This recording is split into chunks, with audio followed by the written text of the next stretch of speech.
یہ عمل ہے تو چھوٹا، لیکن ایسا عمل ہے جو آپ کی تقدیر کو بدل سکتا ہے۔ بہت ہی آسان عمل ہے جسے مرد حضرات بھی کر سکتے ہیں اور عورتیں بھی کر سکتی ہیں۔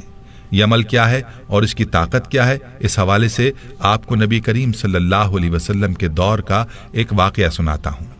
پیارے بھائیوں اور میری بہنوں، آپ نے اس ویڈیو کو بغیر اسکپ کیے دیکھنا ہے تاکہ آپ اس عمل کو اچھی طرح سے سمجھ سکیں۔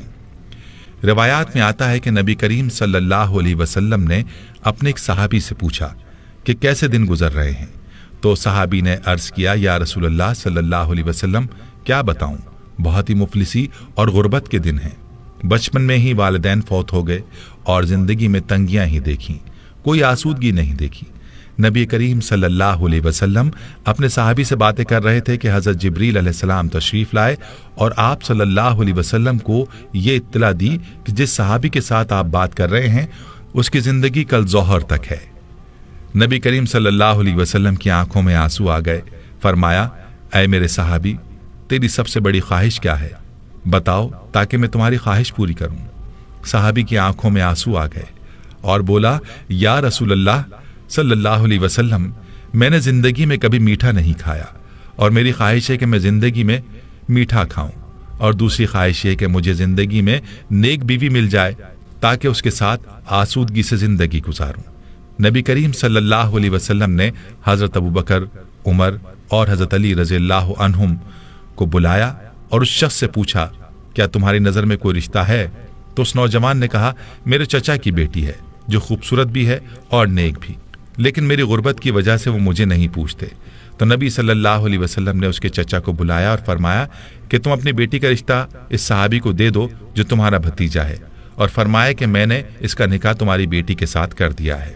اب اللہ کے نبی صلی اللہ علیہ وسلم نے صحابی سے کہہ کر اس صحابی کو شادی کا انتظام کروایا اور حضرت ابوبکر صدیق رضی اللہ عنہ سے فرمایا کہ اس کے لیے میٹھا پکوائیں تاکہ صحابی کی میٹھے کی خواہش بھی پوری ہو سکے۔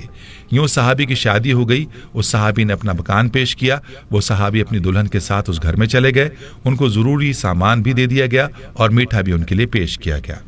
اللہ کے نبی صلی اللہ علیہ وسلم نے ایک صحابی سے کہا، ظہر سے عصر تک اس گھر کے ارد گرد رہیں، اور جیسے ہی رونے کی آواز سنائی دے تو آپ صلی اللہ علیہ وسلم کو اطلاع دیں۔ وہ صحابی وہاں موجود رہے، لیکن کوئی رونے کی آواز نہ آئی، بلکہ خوشی اور ہنسنے کی آوازیں ہی سنائی دیں۔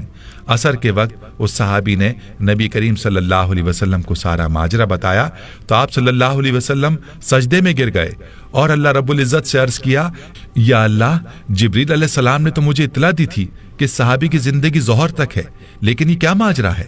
تو غیب سے آواز آئی، اے میرے حبیب، تقدیر میں یہی تھا کہ اس کی زندگی ظہر کے وقت تک تھی، لیکن جب آپ نے اس کی شادی کی اور اس کی خواہش پوری کرنے کے لیے اس کے لیے میٹھا بھی بھیجا تو رات کو یہ صحابی کھانا کھانے کے لیے اپنی بیوی کے ساتھ بیٹھا، ابھی کھانا کھایا ہی نہیں تھا کہ دروازے پر فقیر نے آواز لگائی کہ میں بھوکا ہوں، اللہ کے نام پر کچھ دے دو۔ تو صحابی نے بیوی سے اجازت لے کر وہ سارا کھانا اس فقیر کو دے دیا، اور وہ میٹھا جس کی وہ خواہش رکھتا تھا وہ بھی اس نے فقیر کو دے دیا۔ جب فقیر کو اس نے کھانا دیا تو فقیر نے دعا دی کہ اللہ تمہاری جوڑی سلامت رکھے اور تمہیں زندگی میں خوشیاں عطا کرے۔ تو میری عزت کی قسم، مجھے اس نوجوان صحابی کی ادا پسند آئی اور میں فقیر کی دعا کو ٹال نہ سکا، یوں اس کی زندگی کو میں نے بڑھا دیا۔ تقدیر کا لکھا یہی تھا کہ اس نے ظہر کے وقت مر جانا تھا، لیکن صدقے نے اس کی جان بچا لی۔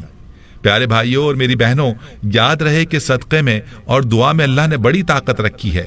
یہ دعا ہی ہے جو تقدیر کو بھی بدل دیتی ہے، اور صدقے میں بھی یہ طاقت ہے کہ وہ آفات اور آنے والی بلاؤں کو دور کر دیتا ہے۔ تو میرے بھائیوں، آج کا جو عمل ہے وہ صدقہ ہے۔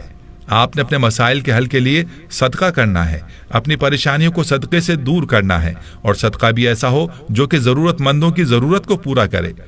ورنہ آج کل جو رواجی صدقہ ہم دیتے ہیں، روپیہ 2 روپیہ پکڑا دیے، 5-10 روپے دے کر ٹال دیا، ایسا صدقہ نہ ہو، بلکہ ہم ضرورت مندوں کو تلاش کریں اور ان کی ضروریات کو پورا کریں، صرف اور صرف اللہ کی رضا کی خاطر، اور کوئی مقصد بیچ میں نہ ہو۔